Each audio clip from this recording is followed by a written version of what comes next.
বিহারে উপমুখ্যমন্ত্রীর নাম ভোটার তালিকার দু জায়গাতে রয়েছে এমনই অভিযোগ জানানো হচ্ছে কংগ্রেসের তরফ থেকে। আর এই অভিযোগ তুলে ইতিমধ্যে সোশ্যাল মিডিয়ায় পোস্টও করেছে কংগ্রেস। বিহারে উপমুখ্যমন্ত্রী বিজয় সিং পাটনা, লখিসারাই এবং বাঁকিপুরের ভোটার।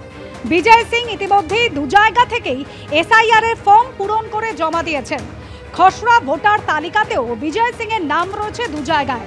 আগের ভোটেও কি তিনি দু জায়গা থেকেই ভোট দিয়েছেন? নির্বাচন কমিশন কি তাকে দু জায়গার ভোট দেওয়ার অধিকার দিয়েছে? এমনই প্রশ্ন তুলছে কংগ্রেস। কিভাবে খসড়া তালিকায় বিজয় সিং এর নাম দু জায়গায় রাখলো কমিশন? কবে তার বিরুদ্ধে এফআইআর রুজু করা হবে? কবে ইস্তফা দেবেন তিনি? কমিশনের নিয়ম কি শুধুই দলিত বা পিছিয়ে পড়াদের জন্য? একগুচ্ছ প্রশ্ন তুলে সোশ্যাল মিডিয়ায় কমিশনকে নিশানা কংগ্রেসের।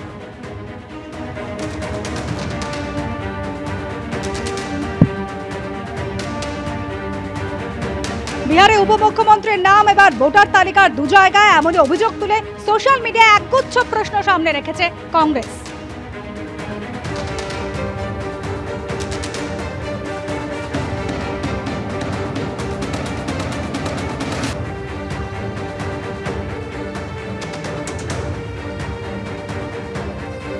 বিহারের উপমুখ্যমন্ত্রীর নাম ভোটার তালিকার দু জায়গায় এমনটাই অভিযোগ করছে কংগ্রেস। এই অভিযোগ তুলে সোশ্যাল মিডিয়ায় পোস্ট করেছে কংগ্রেস। শুধু কংগ্রেস নয়, এর পাশে এই একই প্রশ্ন তুলেছে আরজেডিও। বিহারের উপমুখ্যমন্ত্রী বিজয় সিং তিনি পাটনার লখিসারাই এবং বাঁকিপুরের ভোটার। অভিযোগ কংগ্রেসের, পাশাপাশি এই ইস্যুতে কংগ্রেসের পাশে দাঁড়িয়েছে আরজেডিও।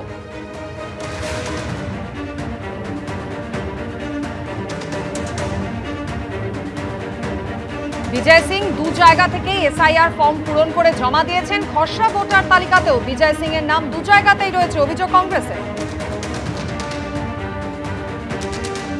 ये मोदी जी के खास और खास बिहार के उप मुख्यमंत्री हैं विजय कुमार सिन्हा।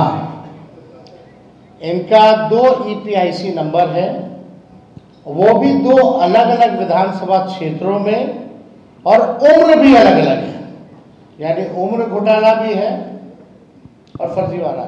तो ये 2 अलग अलग जिलों में है, 2 अलग अलग ईपीआईसी नंबर है, उम्र जो है अलग अलग है। और ये प्रधानमंत्री जी के खासम खास बिहार के और कोई नहीं, बिहार के उप मुख्यमंत्री विजय कुमार सिन्हा जी हैं। तो अब इसमें कौन फर्जीवाड़ा कर रहा है, कौन नहीं कर रहा है, ये जो है लोगों को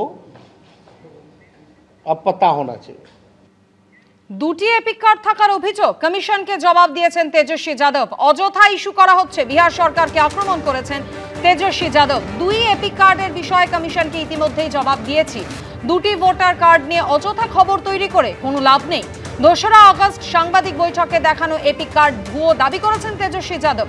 যারা এপিক নম্বর দেন তারাই প্রশ্ন তুলছেন, পাল্টা আক্রমণ করে প্রশ্ন তুলেছেন তিনি।